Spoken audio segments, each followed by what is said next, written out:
Tu regardes, tu restes, tu fais partie du truc. Ici, on ne fait pas de contenu fast-food. Chaque vidéo est un terrain de jeu, un champ de bataille, une énigme. Tu veux juste cliquer, passe ton chemin. Tu veux comprendre, rire, cogner, réfléchir, alors reste jusqu'au bout. Et si t'es encore là à la fin, t'es pas juste un abonné, t'es un complice. Bonjour, bienvenue à Gilles de Presse. Aujourd'hui, gros thème, tellement énorme que je vais créer 3 vidéos. Tous reliés à l'IA, donc l'intelligence artificielle, est inspirée par un article de la presse, donc pas un, deux, mais 3 articles de la presse reliés à l'IA, que ça vient de sortir, donc on est le 24 novembre, c'est sorti aujourd'hui ou hier, et donc je trouvais ça super important de parler de l'IA aujourd'hui, parce que ça touche nos vies d'une façon que on ne l'imagine pas encore jusqu'à quel point. Moi, j'utilise, je ne vais pas vous le cacher, j'utilise l'IA pour faire mes scripts. Dans le cadre de mon travail, j'utilise l'IA.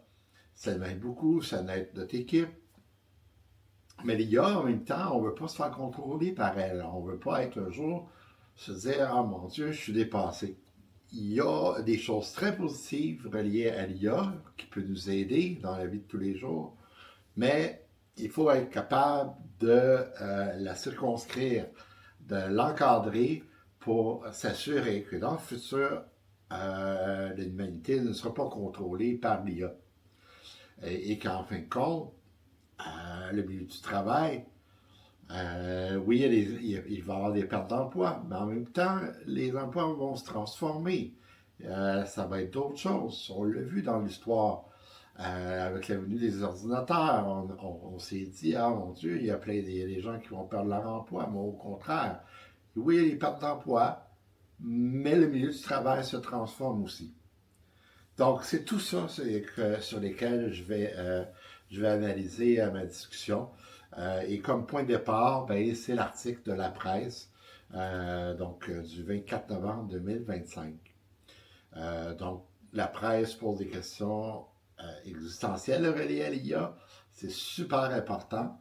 Et moi, j'ai prévu faire pas un, deux, mais 3 vidéos à ce sujet-là.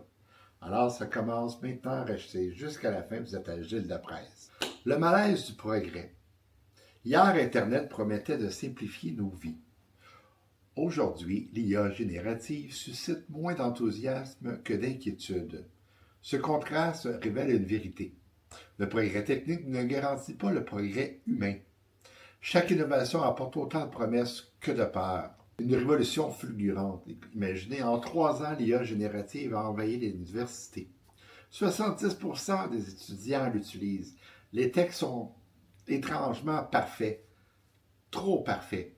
Mais derrière cette perfection se cache une inquiétude. La créativité nivelée. Les auteurs en arrêt de ça qui ne sont pas rémunérés pour le travail que les étudiants viennent emprunter. Et une uniformisation de la pensée. L'analyse critique ici est essentielle. La vitesse de diffusion dépasse la capacité des institutions à encadrer. Le progrès devient un feu de broussailles incontrôlable. Le scepticisme citoyen. 79% des Canadiens sont préoccupés par l'IA. C'est énorme, mais seulement 24% ont reçu une formation reliée à l'intelligence artificielle.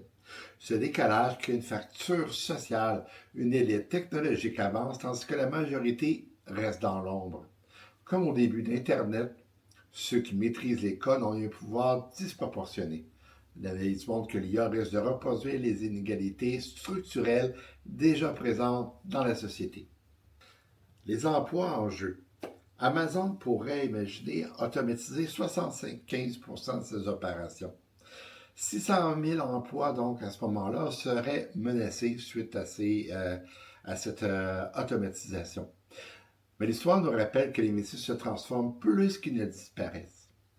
Les aqueducs romains ont éliminé les porteurs d'eau à une certaine époque. Les conteneurs ont bouleversé les ports. Mais chaque révolution a créé de nouveaux rôles. Donc, en réalité, l'IA ne détruit pas le travail. Elle le réfléchit.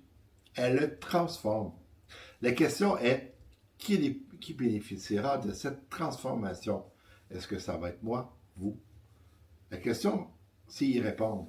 En conclusion, Apprivoiser la révolution.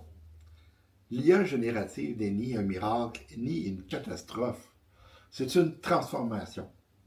Elle est une transformation radicale qui nous appartient de guider, nous, l'être humain.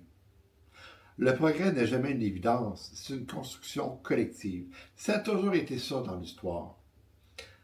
Apprivoiser l'IA, c'est accepter son ambivalence et mettre en place des garde-fous pour nous protéger, pour éviter qu'elle nous contrôle, pour que la société en tire profit au lieu du contraire.